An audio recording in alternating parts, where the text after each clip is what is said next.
Wakili semua pendukung Jokowi ya. Buat semua pendukung Prabowo, jangan pernah khawatir.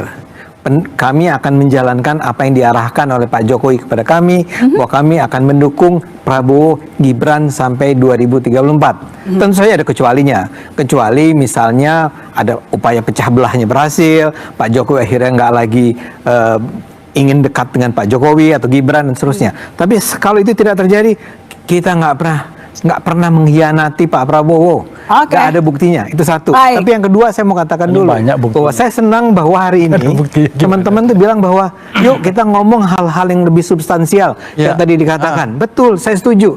Udahlah, itu soal ijazah Pak Jokowi selesai aja lah. Itu Roy Suryo masih juga terus Refli ikut dukung lagi. Terus saya mau bilang palsu ijazahnya gimana? Soal kalau asli ya tunjukkan. Pemakzulan Gibran. Gibran juga nggak jelas ijazahnya. Jadi nggak akan merugikan seorang Prabowo ya. Artinya gini, hal-hal semacam itu jangan kemudian menyita waktu kita. Kita bicara tentang makanan bergizi gratis.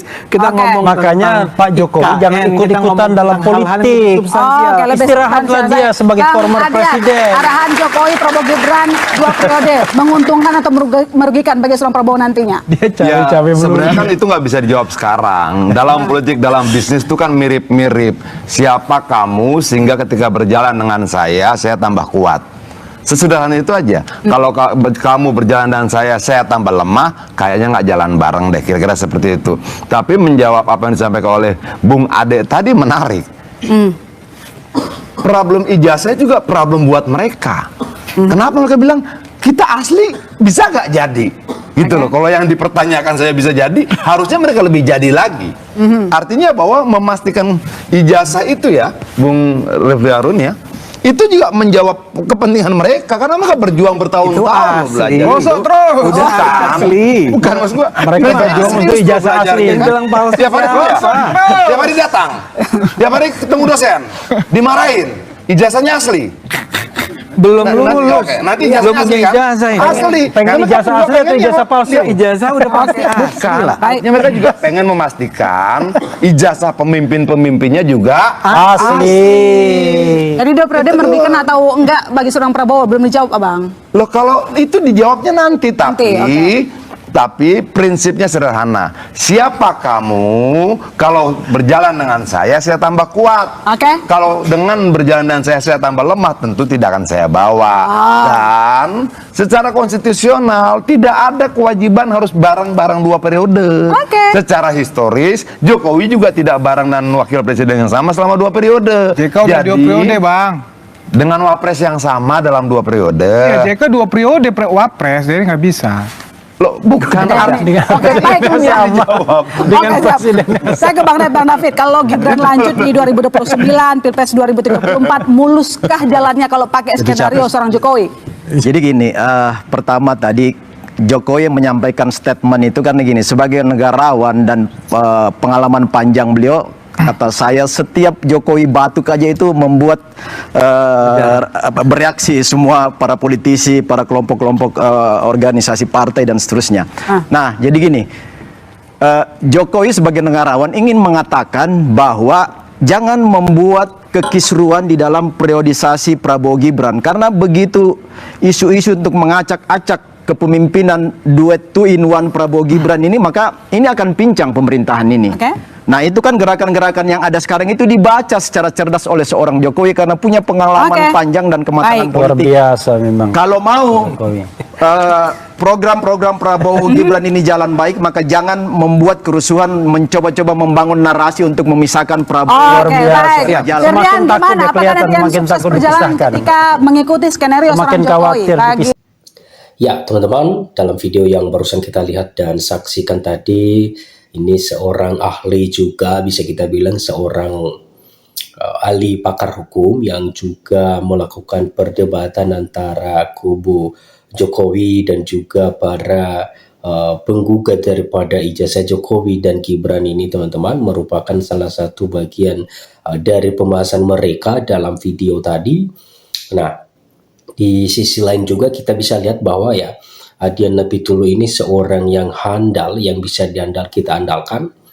memberikan sebuah tanggapan atau kritikan kepada kasus yang sedang dialami daripada Jokowi ini. Nah, teman-teman, kita bisa lihat tadi bahwa Adian ini menyampaikan berupa atau beberapa pernyataan yang sangat luar biasa sekali. Dia menambahkan, kita bisa bilang dia menanggapi dengan santai apapun nanti yang akan menjadi hasilnya. Yang utama dulu berani menunjukkan daripada ijazah tersebut sehingga masyarakat atau kecurigaan daripada publik tidak semakin merajalela begitu, teman-teman. Nah, tanpa berlama-lama mari kita baca bersama tanggapan daripada komentator kita yang sangat luar biasa sekali ini. Reaksi Adian Napitulus saat Ade Armando sebut polemik ijazah Jokowi Gibran sita waktu bola biliar. Politisi PDIP Adian Napitulus dan politisi PSI Ade Armando berbeda pendapat soal polemik ijazah Presiden ke-7 RI Joko Widodo dan Wapres Gibran Rakabuming dalam program bola liar Kompas TV pada Jumat lalu. Sudahlah, itu soal ijazah Pak Jokowi, selesai saja. Itu Roy Suryo masih juga terus Refli ikut-ikut dukung lagi, ujar politisi PSI Ade Armando. Artinya gini, suara hal-hal semacam itu jangan kemudian menyita waktu kita. Lanjut tadi.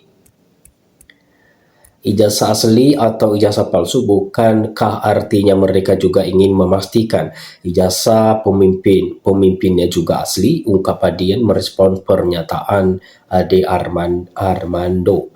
Ya, teman-teman, ternyata juga di sini kita bisa lihat pendapat daripada Adian Napitulus yang sangat luar biasa sekali.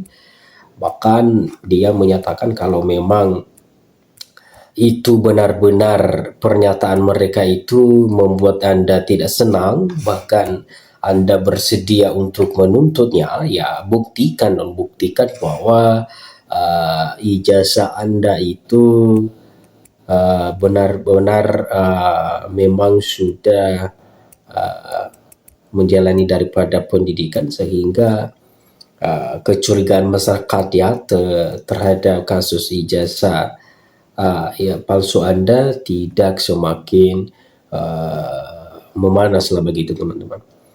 Maaf Jokowi ke penuding ijazah palsu, tapi proses hukum tetap berlanjut. Proses Presiden ke-7 RI Joko Widodo atau Jokowi akan memaafkan sejumlah terlapor pencemaran nama baik terkait kasus tudingan ijazah palsu. Hal ini diungkap Jokowi kepada Ketua Umum Barisan Relawan Jalan Perubahan. Diskusi kami mengenai para pihak atau orang-orang yang terus memperkeruh situasi bangsa atau negara kita terkait ijazah Pak Jokowi. Kami bertanya, apakah semua tidak akan dimaafkan? Ada 12 nama itu, kata Jokowi, ditemui di kediaman Jokowi Sumber. Namun William menyebut ada 3 orang yang tidak dimaafkan oleh Jokowi. Menurutnya 3 orang itu sudah kelewatan dalam menuding ijazah Jokowi. Tapi yang 3 nama yang kelihatannya terlalu ekstrim, yang tidak pernah mau menerima fakta bahwa ijazah Pak Jokowi itu benar dan melakukan berbagai tindakan setelah didekatkan dengan alas hukum pasal berlapis, itu Pak Jokowi akan terus, yang pasti kalian sudah tahulah siapa orangnya. Meski memaafkan, Jokowi memastikan proses hukum akan tetap berjalan. Dia mengatakan menghormati proses hukum yang berjalan. Urusan memaafkan itu urusan pribadi, urusan hukum ya urusan hukum. Proses biar perjalanan apa adanya ya, kata Jokowi, ditemui di kawasan Sumber. Jokowi menegaskan proses hukum telah berjalan meskipun sudah memaafkan secara pribadi. Dia juga meminta untuk menghormati proses hukum yang sudah berjalan. Sekali lagi, urusan maaf-memaaf itu urusan pribadi. Kalau urusan hukum ya urusan hukum, kita hormati proses hukum yang ada.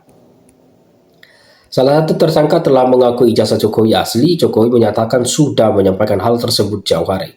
Ia memang asli. Sekali lagi, urusan maaf-memaafkan itu urusan pribadi, urusan hukum ya urusan hukum. Tetapi memang kalau ada yang ruang untuk memaafkan kepada yang tidak juga dilakukan. Tapi sekali lagi, urusan maaf-memaafkan itu urusan pribadi. Urusan hukum ya urusan hukum, tegasnya. Jokowi mengaku akan menghadiri persidangan bila nantinya diminta oleh hakim. Ia memastikan akan menunjukkan ijazah dari SD hingga sarjana. diketahui telah menetapkan 8 orang tersangka dalam kasus yang dilaporkan oleh Jokowi ini. 8 tersangka itu terbagi dalam 2 klaster. Klaster pertama terdiri atas 5 tersangka, yakni Eki Sujana, Kurnia Tri Royani, Damai Hare Lubis, Rustan Effendi, dan Muhammad Rizky Fadila. Kemudian klaster kedua terdiri atas 3 tersangka, yakni Roy Suryo, Rismon Hasiolan Sianipar. Ya, teman-teman, ternyata tersangka-tersangka ini sudah langsung digugat oleh Jokowi dan mudah-mudahan ini dapat cepat terselesaikan masalah. Oke, teman-teman, sekian saja dan sampai jumpa lagi di video berikutnya. Salam NKRI, harga mati.